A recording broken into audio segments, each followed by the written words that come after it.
Amis, frères et sœurs, la grâce de notre Seigneur Jésus-Christ, l'amour de Dieu le Père et la communion du Saint-Esprit soient avec vous tous.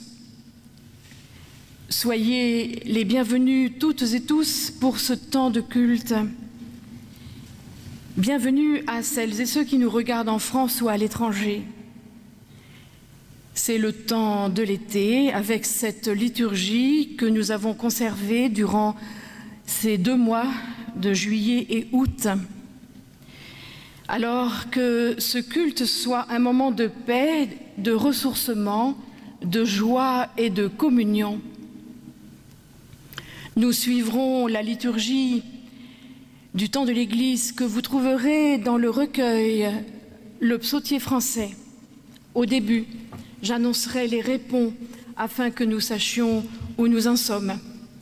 Et pour ouvrir ce culte, je vous invite à vous lever et nous chanterons « Bénissons Dieu, le seul Seigneur ».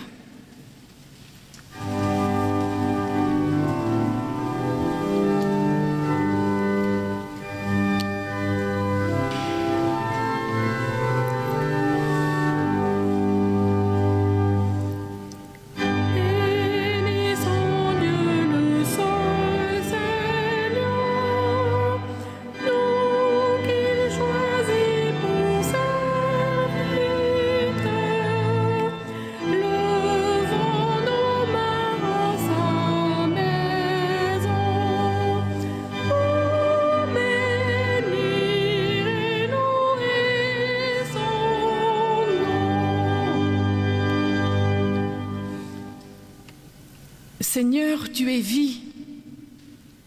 Tu nous donnes et tu nous conserves la vie. Nous te louons, Seigneur, parce que tu es lumière. Tu nous éclaires et tu nous réjouis par ta lumière. Nous te louons, Seigneur, tu es joie et tu nous donnes de partager ta joie. Nous te louons, Seigneur, tu es espoir, tu traces et prépares nos sentiers. Nous te louons, tu es amour, tu nous permets de vivre dans l'amour. Et pour tout cela, nous te louons. Et je vous invite à prendre maintenant le chant du psaume 113 dans le recueil Le Psautier français. Psaume 113, et nous chanterons les strophes 1, 2 et 3.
Prenez place.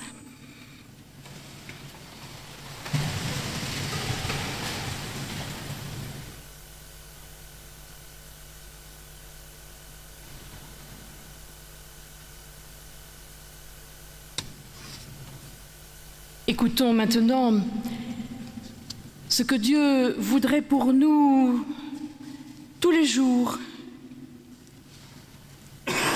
Et cela commence aujourd'hui.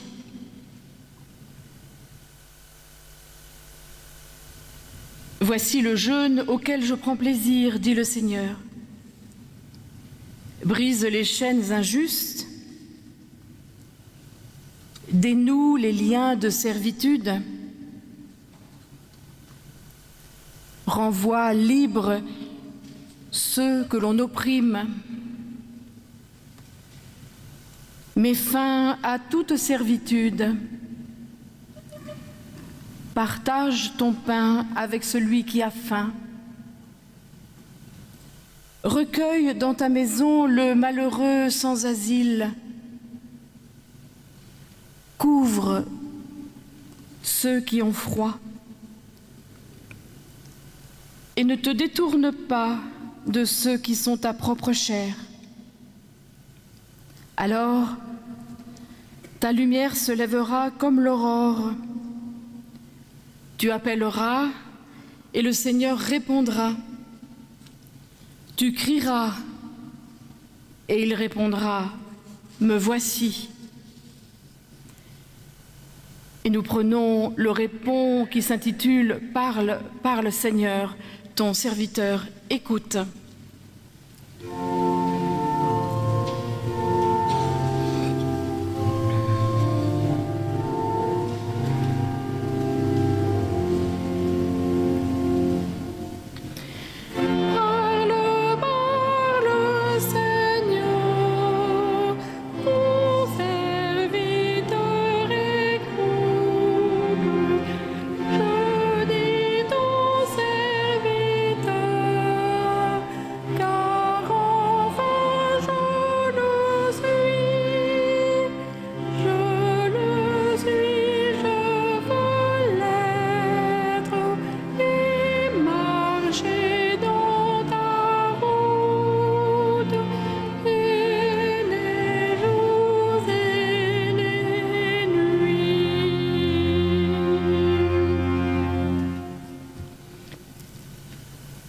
Prions ensemble,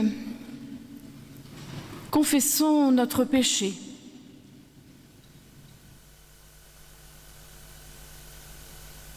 De notre indifférence et de notre ingratitude en ton égard, comme de tout oubli de tes commandements, délivre-nous, Seigneur. De toute forme d'égoïsme, ou de tout manque de générosité envers notre prochain, mais aussi comme de toute mauvaise humeur. Délivre-nous, Seigneur. De toute lâcheté, de toute paresse dans nos communautés, comme de toute négligence dans notre travail. Délivre-nous, Seigneur. De toute vanité, de tout orgueil de soi-même, comme de tout découragement, délivre-nous, Seigneur. Seigneur, aie pitié de nous. Amen.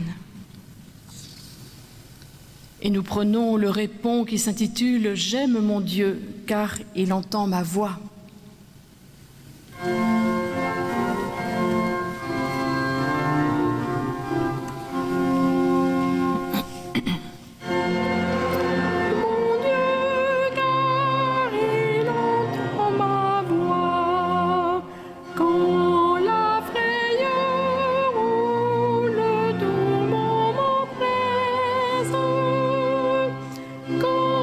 J'ai prié au jour de ma détresse.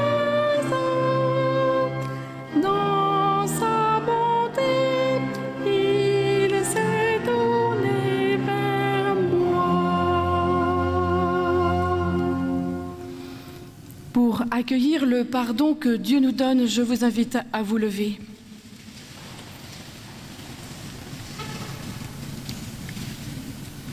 Quand les montagnes s'effondreraient, dit Dieu, quand les collines chancelleraient, ma bonté pour toi ne faiblira point et mon alliance de paix ne sera pas ébranlée. Je t'aime d'un amour éternel, c'est pourquoi je te conserve ma miséricorde. Chantons à Dieu notre reconnaissance. Tes œuvres surprenantes ont réjoui mon cœur.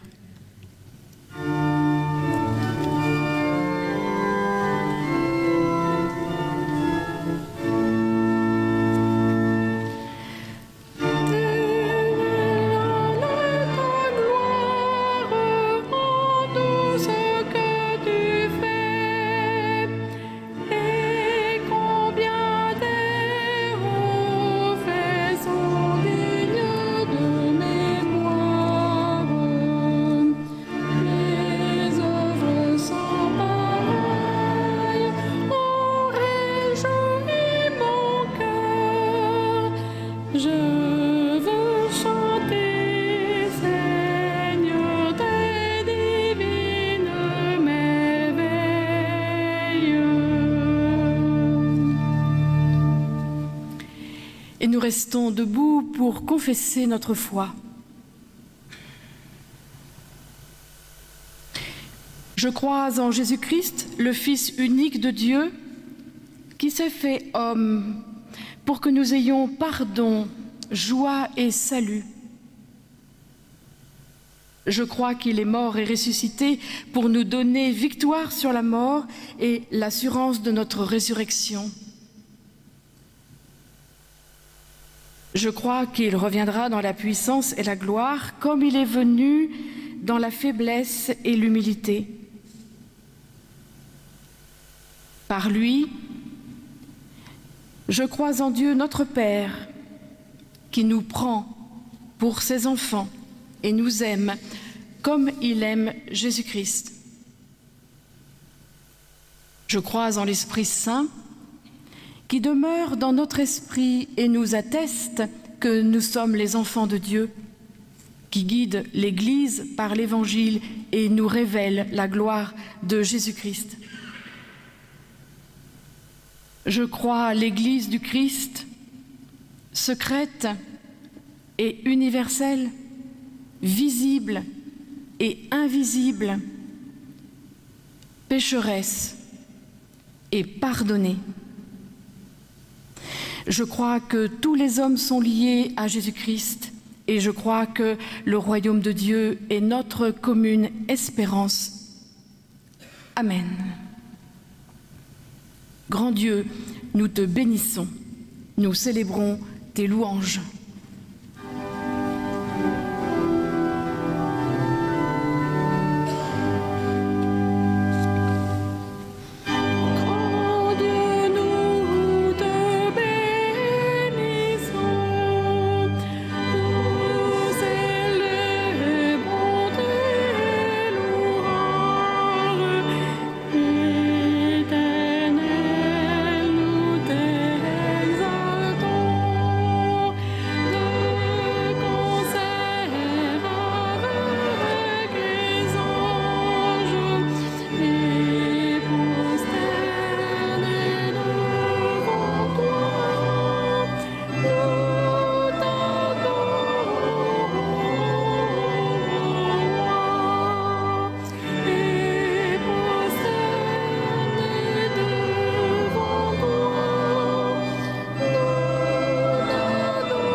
Prenez place.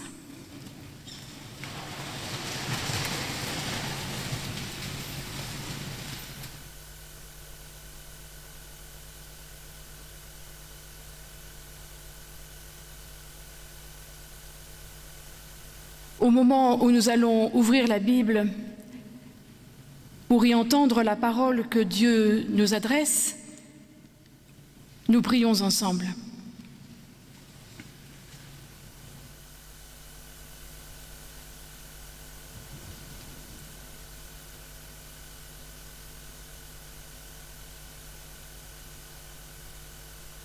Seigneur, nous te remercions de nous avoir réunis en ta présence pour nous révéler ton amour.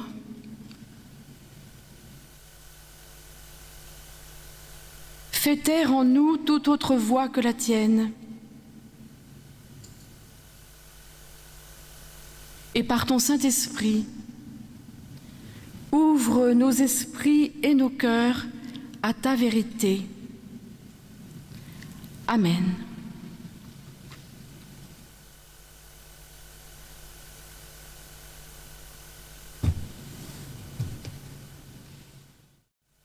Dans l'évangile de Matthieu, au chapitre 15, nous lirons ces versets 21 à 28 qui nous racontent la rencontre de Jésus et de la femme cananéenne.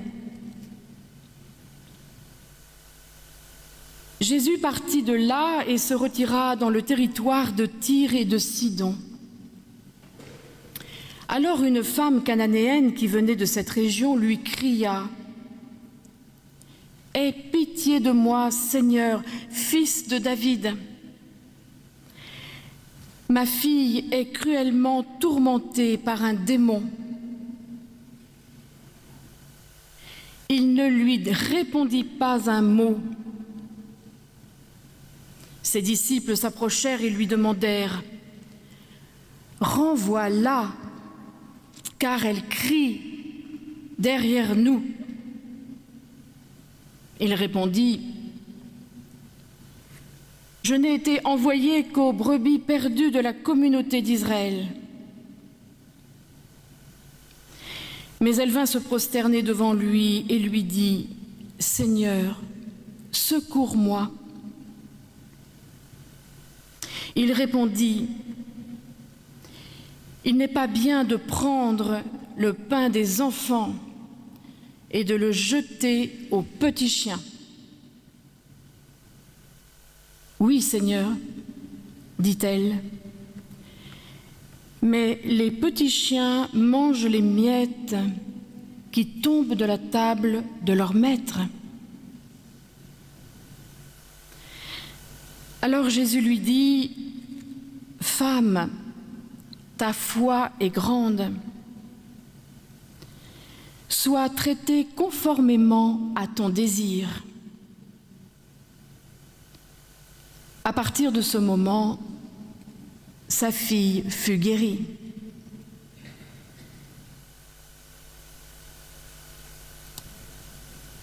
Seigneur, ta parole est la vérité. Conduis-nous, éclaire-nous, sanctifie-nous par la vérité. Amen.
Amis, frères et sœurs, une femme étrangère au pays d'Israël et donc étrangère à ses coutumes religieuses interpelle Jésus pour qu'il guérisse sa fille atteinte d'un démon.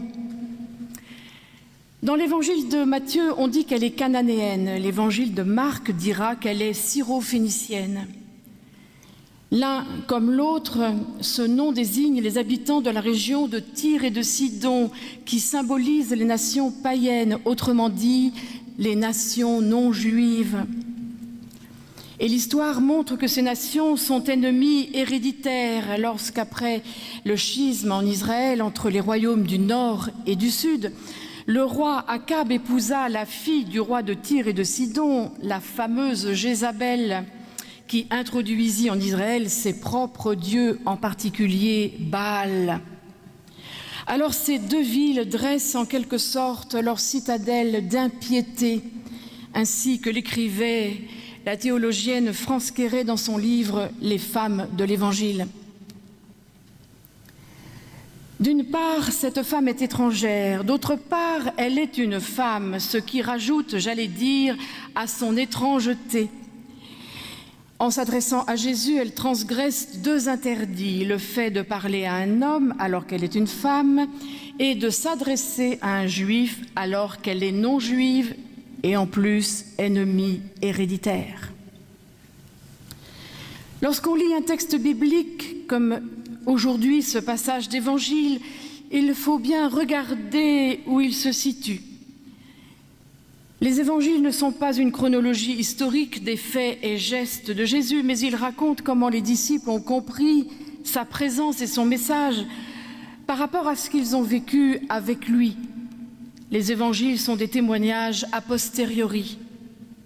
Et si l'on remonte plus haut dans l'évangile de Matthieu, dans le passage intitulé « Le sermon sur la montagne », Jésus a justement redéfini la notion du prochain et la notion d'ennemi.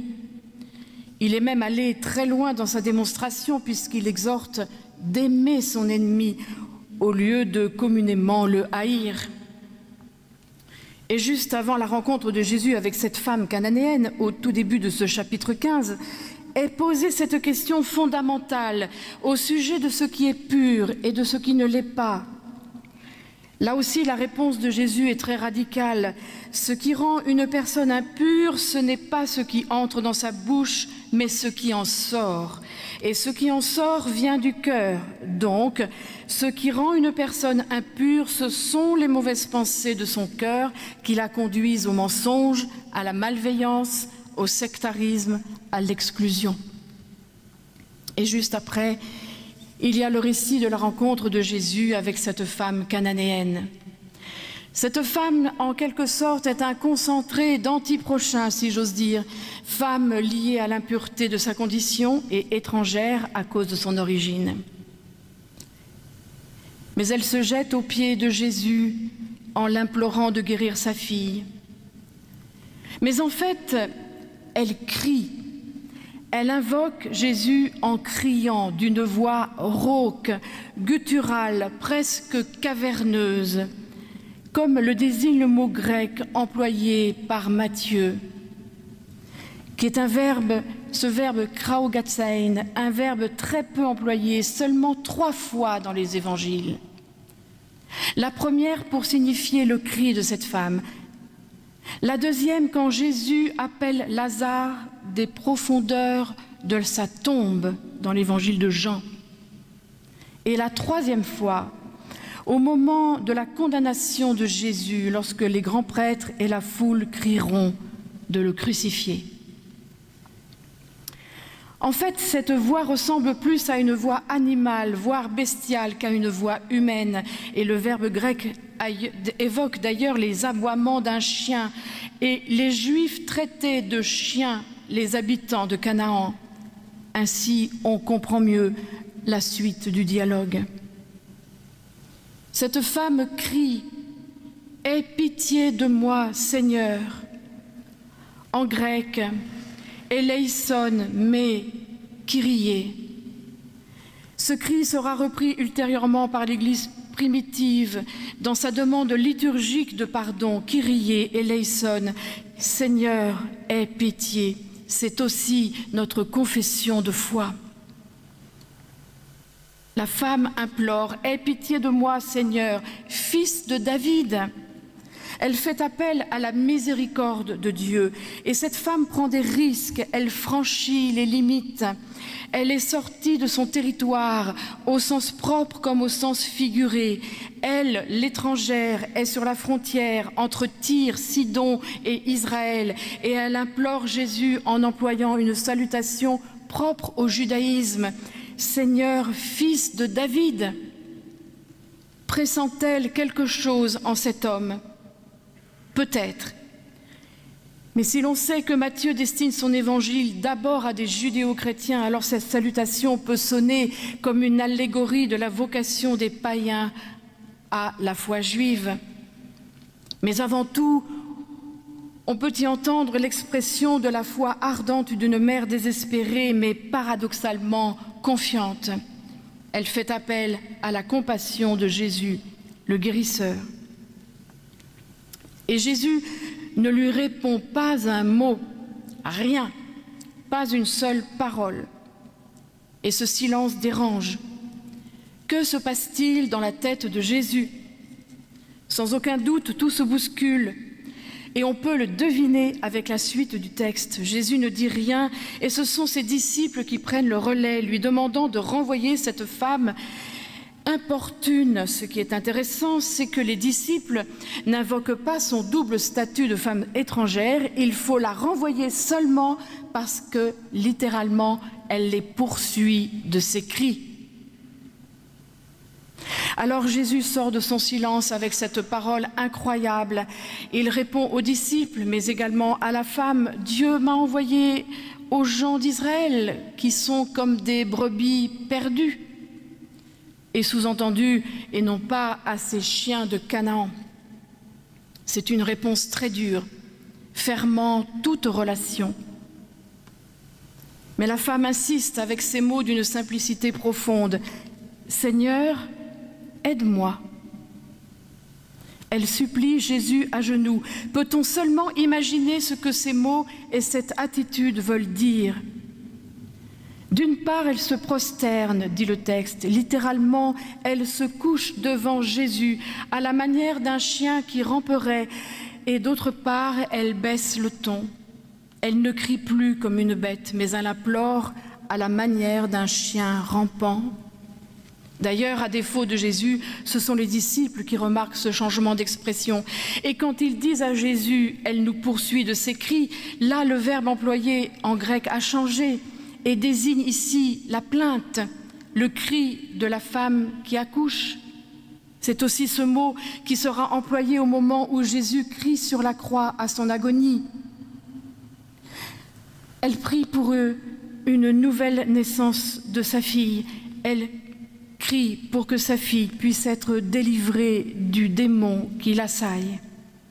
Mais voilà, la mission de Jésus fixée par Dieu se borne à Israël. Mais la Cananéenne se prosterne tout de même, elle persévère. Et Jésus lui répond quelque chose d'encore plus dur. Il n'est pas bon de prendre le pain des enfants pour le jeter aux petits chiens. On aimerait tant que la férocité de cette réponse de Jésus puisse nous échapper. Mais il faut regarder le texte en face et la situation en face. Qu'on le veuille ou non, Jésus fait une réponse, disons, abominable à cette femme. Ce qu'il lui dit est proprement injurieux. On peut y entendre une supériorité du peuple élu. Jésus va-t-il s'abaisser à servir une femme de Canaan au détriment des enfants d'Israël? Et pendant un instant, Jésus est en porte-à-faux avec son message et sa mission, parce que Jésus est homme, et ici il est homme jusqu'aux préjugés. Et dans ce passage, le plus impur des deux n'est peut-être pas celui qu'on pense. Et ici, la parole injurieuse est la conséquence d'une mauvaise pensée, de sa mauvaise pensée à lui, de son préjugé, de son sectarisme, en tout cas, de sa violence intérieure. La théorie est une chose, la pratique en est une autre. même pour Jésus. Peut-être que là, ce texte d'aujourd'hui peut déranger, parce qu'il provoque une rupture sur la représentation que nous pouvons nous faire de Jésus. Où est passé son amour? Où est passée sa faculté à comprendre et même à deviner autrui? La question sensible reste celle-ci. Et vous, qui dites-vous que je suis? Nous sommes toujours tiraillés de savoir dans quel camp on va mettre Jésus. Le considérons-nous comme un homme véritable ou bien comme un Dieu? Et si Jésus est vrai Dieu, a priori, il ne peut pas être en contradiction avec son message, ni avec une toute-puissance dans la représentation que nous nous en faisons. Mais s'il est vrai homme, alors il est habité à la fois par ses qualités et ses défauts. Il est habité aussi par les traditions, l'éducation qu'il a reçue dans sa famille et dans son pays. Il est aussi habité par ses propres limites religieuses dont il est en train de prendre conscience avec l'irruption de cette femme dans sa vie et dans son ministère.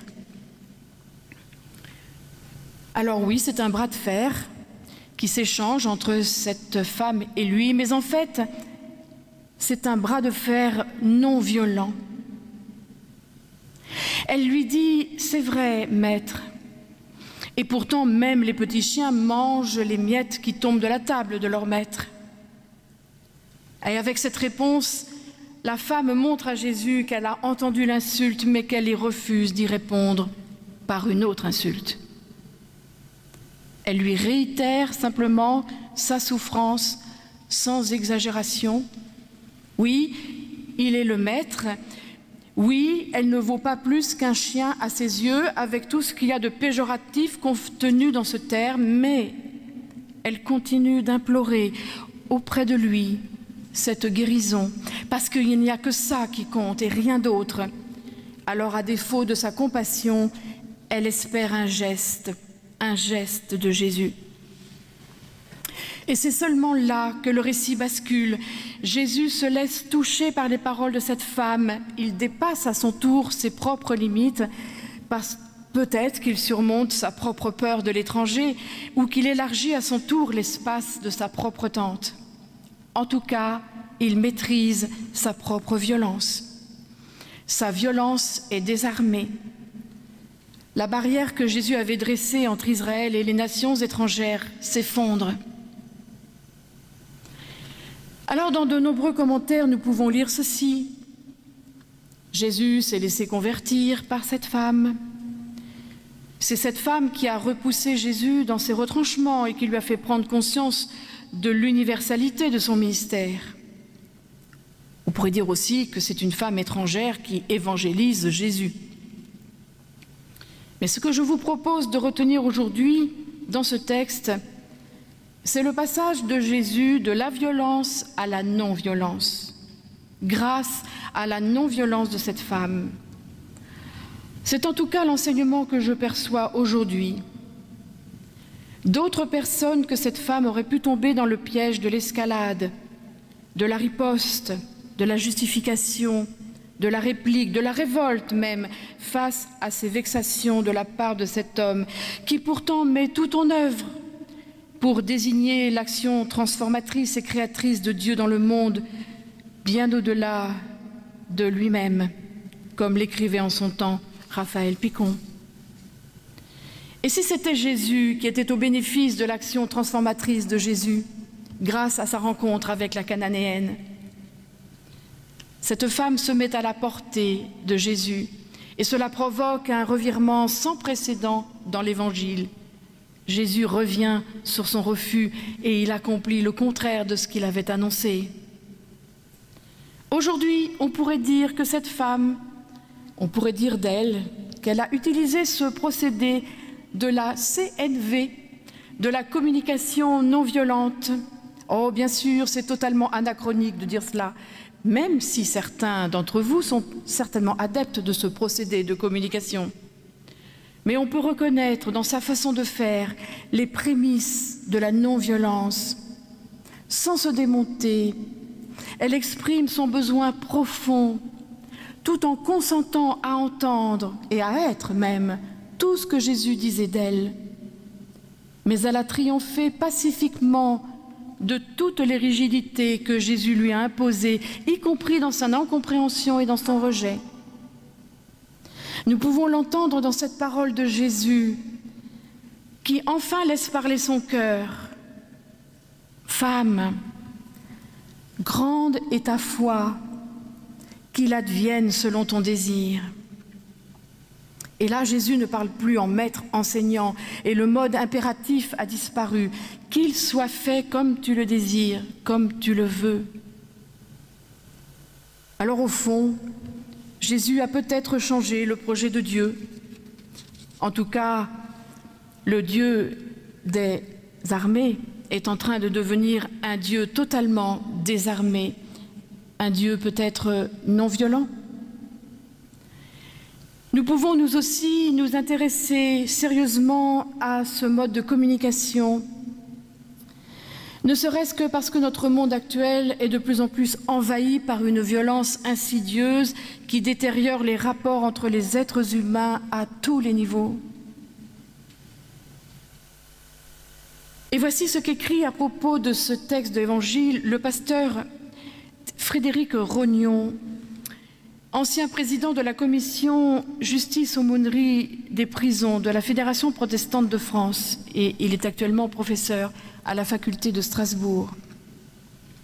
Je cite, « Jésus se laisse toucher par la parole de cette femme. Il se laisse convertir par cette femme étrangère. Il surmonte son mépris, il dépasse son racisme, entre guillemets. Il maîtrise sa violence. C'est la non-violence de la femme étrangère qui contamine Jésus, qui déclenche sa non-violence à lui. Nous le savons bien, la non-violence n'est pas l'absence de violence, mais elle est la violence maîtrisée, domestiquée, muselée. La non-violence, c'est la violence qui a trouvé son maître. Jésus, parce qu'il était homme, portait en lui-même la violence que nous portons tout un chacun. Mais il nous montre comment passer une muselière à cette violence intérieure pour la contrôler, la dépasser. Notre violence intérieure est comme un pitbull que nous portons en nous-mêmes. La non-violence consiste non pas à nier sa violence intérieure, mais à la reconnaître et à la domestiquer, en posant une muselière sur la gueule de son pitbull intérieur pour le tenir fermement en laisse. » Fin de citation. Ne serait-ce pas une autre manière de comprendre cette phrase « tendre l'autre joue » ? En tout cas, aujourd'hui, nous sommes invités à nous laisser habiter par cette histoire et de repérer comment elle résonne dans notre vie quotidienne, mais aussi dans notre relation à Dieu et aux autres. Nous pouvons nous trouver tour à tour dans la situation de la Cananéenne, lorsque nous prions Dieu, par exemple. Nous pensons notre prière bien formulée et pourtant c'est le silence qui répond. Nous pouvons nous sentir comme un étranger en situation délicate, quémandant quelques miettes de la grâce de Dieu comme un chien, et récolter une faim de non-recevoir. Et parfois, c'est nous qui donnons cette faim de non-recevoir lorsque d'autres viennent nous importuner, quémander notre amour ou notre pain, notre présence un peu trop souvent ou de manière trop insistante. Mais voilà, à chaque fois, c'est à la conversion du cœur que nous sommes appelés. Toujours nous convertir à l'autre et en même temps nous convertir au Dieu de Jésus-Christ et nous souvenir que sa grâce est infinie et sans frontières. En fait, une amie m'a dit cette semaine, « Tu sais, nous sommes toujours devant Dieu, cet inconnu. Nous ne pouvons jamais dire que nous connaissons Dieu. Certes, la parole nous porte, mais à la condition, c'est que nous aussi, nous la portions bien. Alors nous recevons la parole pour que nous puissions écrire à notre tour le 5e évangile, celui de notre vie. Amis, frères et sœurs, le texte d'aujourd'hui nous montre un chemin de non-violence à laquelle je n'avais pas forcément pensé. Il nous montre à quel point les rencontres personnelles peuvent briser les préjugés et élargir notre champ de compréhension. Nous avons sûrement besoin d'entendre quelque chose de ce genre pour rester debout dans notre monde actuel. Alors, je crois que la non-violence, ça s'apprend tout le temps et partout. Alors, peut-être recevrons-nous cette phrase pour nous-mêmes. « Oh, que ta foi est grande, il te sera fait selon ce que tu désires. » Amen.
Au cantique numéro 315 que nous prendrons dans le recueil Louanges et prières, nous chanterons les strophes 1, 2, 3 et 6. Je vous invite à vous lever.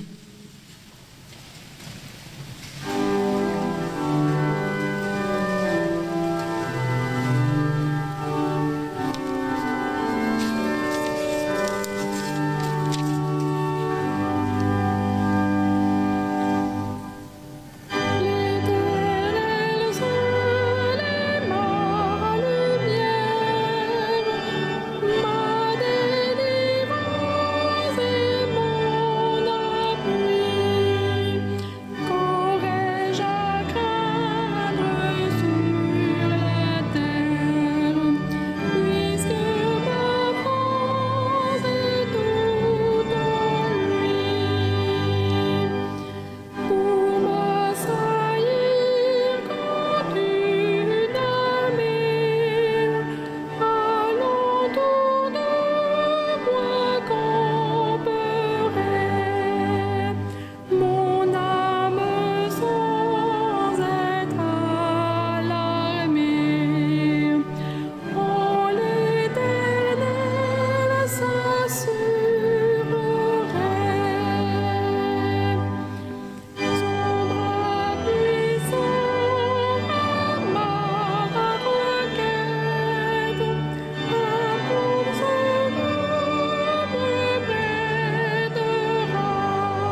Prenez place.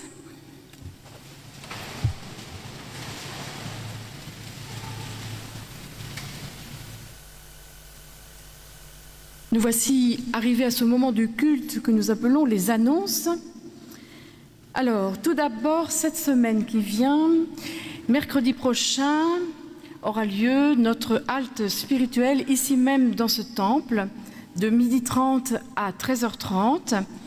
Vous êtes tous et toutes les bienvenus. Nous sommes à peu près en moyenne entre 10 et 12 personnes régulièrement. Et donc ce sera la dernière fois cette semaine que cette halte spirituelle aura lieu le mercredi. Mais sachez qu'après la rentrée dans la semaine du mois de septembre, elle sera déplacée au jeudi midi de 12h30 à 13h30. Donc elle continue à un autre jour. Dimanche prochain, nous nous retrouverons pour le culte particulier de ce souvenir de la Saint-Barthélemy, où la non-violence ne fut pas à l'honneur, c'est qu'à de le dire. Donc voilà, nous y reviendrons d'ailleurs là-dessus. Et donc nous aurons un moment particulier autour de la statue de Gaspard de Coligny. Je voudrais remercier Aurélien pour son accompagnement musical aujourd'hui. Et aussi, si vous le souhaitez, vous pouvez rester à la fin de ce culte pour écouter le dernier morceau d'orgue qui fait partie intégrante du culte. Merci aussi de laisser les cantiques à vos places. Les personnes prévues pour les ramasser le feront ultérieurement. Et puis, c'est maintenant le moment de l'offrande. Comme vous le savez, l'Église ne vit que de nos dons et c'est le seul moyen que nous avons pour continuer la mission auprès de tous.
Je vous invite à la prière les uns pour les autres.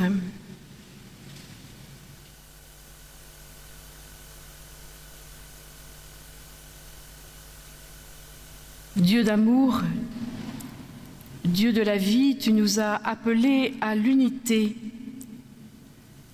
pour que nous vivions cette unité dans l'harmonie. Et pourtant, nous restons divisés. Divisés entre nous par les préjugés que nous entretenons les uns sur les autres,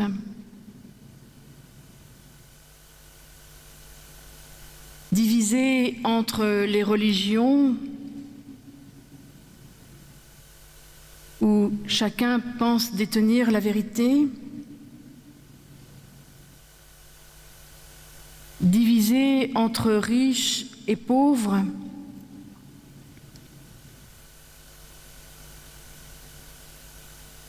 divisés intérieurement entre ce que nous voudrions vivre et ce qui nous empêche de le faire. Alors, brise toutes ces barrières que nous avons élevées entre nous et surtout brise en nous cette barrière des mots qui peuvent ressembler à des murs au lieu d'être des fenêtres ouvertes.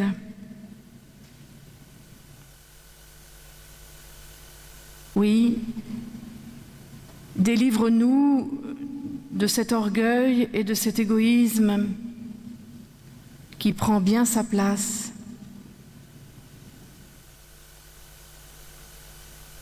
Nous te le demandons chacun à notre manière, par la puissance de ton esprit. Donne-nous la guérison dont nous avons besoin et qui vient de toi.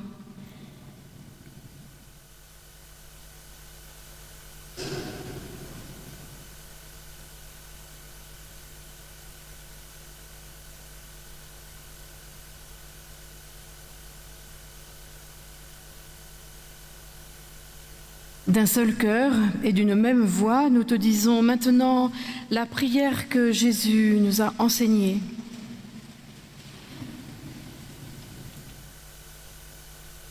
Notre Père qui es aux cieux, que ton nom soit sanctifié, que ton règne vienne, que ta volonté soit faite sur la terre comme au ciel.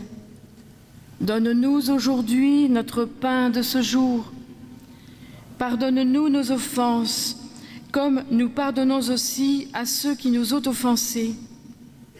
Ne nous soumets pas à la tentation, mais délivre-nous du mal. Car c'est à toi qu'appartiennent le règne, la puissance et la gloire, au siècle des siècles. Amen. Et recevez maintenant la bénédiction de la part du Seigneur. Mon ami, ma sœur, mon frère, que le Seigneur te bénisse et te garde, que le Seigneur fasse rayonner sur toi son regard et t'accorde sa grâce, que le Seigneur porte sur toi son regard et te donne sa paix. Amen. Et nous chanterons ce dernier répond, bénis, ô Dieu, nos routes, nous les suivrons heureux.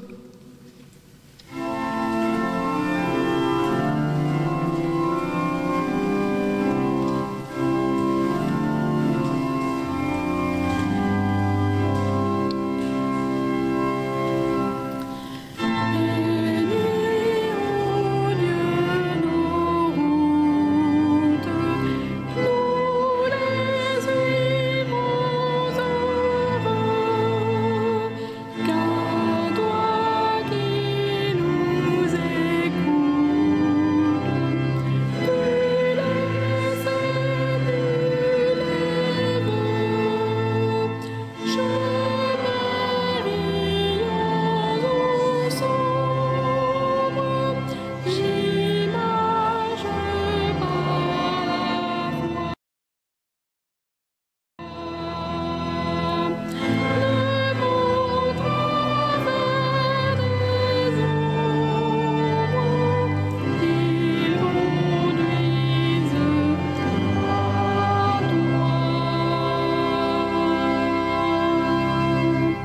et bon dimanche à tous.